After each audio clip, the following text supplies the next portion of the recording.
Hey, good morning, friends. It's me. Just getting ready in between meetings. I'm actually working today, which kind of sucks because nobody likes to work on a Saturday, but it's not that bad. It's not like a physical job or anything like that. I just gotta make sure things are going good at my project. But anyway, I just wanted to kind of pick up where we left off last night.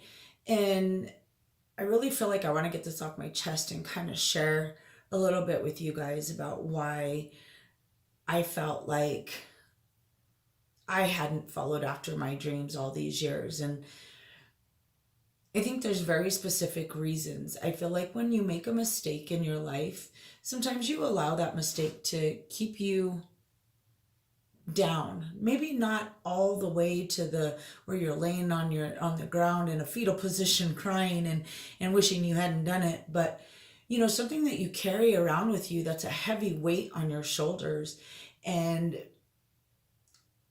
sometimes when you want to go out and take a risk, you don't do it because you're like, man, what if somebody finds out, or what if somebody hears about this, or what if somebody comes at me and tells me I can't do it, and I think we do that to ourselves a lot. And that's kind of why I felt like I needed to come on and give you this video right now. And so yesterday I was telling you guys that when I was in my 20s, my late 20s, I think Roseanne, my daughter, was about I don't know, 11, 12, maybe a little bit older. I'm sorry, I don't remember exactly, but and I should, because we're only 15 years apart, right? So if I was in my late 20s, she was probably a teenager. Anyway, um so the reason that I could relate to the people at the Crisis Pregnancy Center, the women, the young girls that I worked with there, and the women that were also there, also volunteers there, was because I had walked in those shoes. I was young, and when I had my daughter and even my boys, and I found myself in a situation that I was just didn't want to have any more kids. And so I chose abortion. And when you're back then, even now, I think it's still frowned upon, and you always got people in your business that want to give you their opinion and tell you what's right and what's wrong, and all of those kinds of things. And of course, some of those opinions you want to hear. Some of those opinions matter to you, and sometimes when you make a tough choice like that, whether it's abortion, adoption, whatever it is, you start to feel down on yourself. And if you're like me, I'm one of those people that will stew on something for long periods of time. And I did that. And so that was one of the things in my life that made me feel like I wasn't worthy. Like, how could I do this to a child? How could I do this to a living being? Right? And a friend of mine told me, how would I feel if I had lost something like that, something that close to me? Right? And I really didn't know how to answer it at the time. I could feel the anger come up into my throat, and I felt like, how dare you ask me that? And this is somebody that I love very dearly, somebody that's very close to me. But I think the thing that I want you guys to know is we all make mistakes. We all have loss, and we all suffer something. I mentioned that in my first video. I said some things happen to us, and we take those things and we hold them in, and we become victims, right? We become victims. Ooh, I just said right. We become victims, and we don't look past that.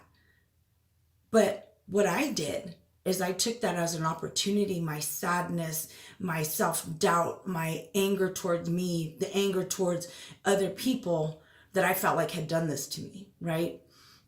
Again, it did it. But anyway, I had taken that and I turned it around into an opportunity to help other girls and women that were going to suffer the same fate that I had suffered, potentially worse. But I I share that with you guys because I want you to know that when I say something, I say it because I truly believe it.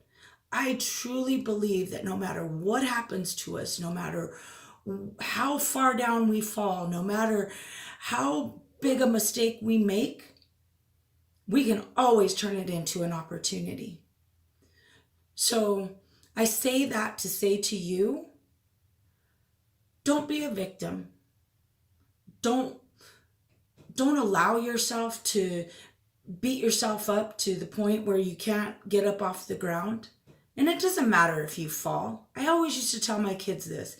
It doesn't matter if you fall. It doesn't matter how many times you fall. What matters is how many times you get up and how quickly you get up. Because the longer you stay down, the harder it is to get up. I know that from experience.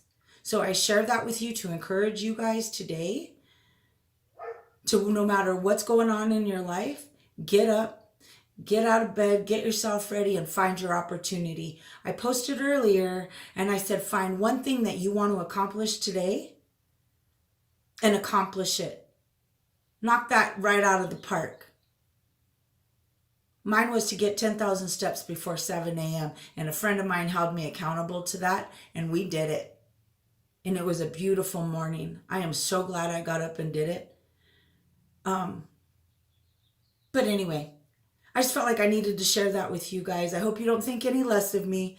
And I hope, again, like I said, hopefully we can relate to one another and encourage one another to know that, hey, everything is an opportunity. All right, guys. I hope you have a great day because I'll be back tonight to tell you guys, give you guys something else to think about. But today I'd like you to think about accomplishment. Thanks, guys.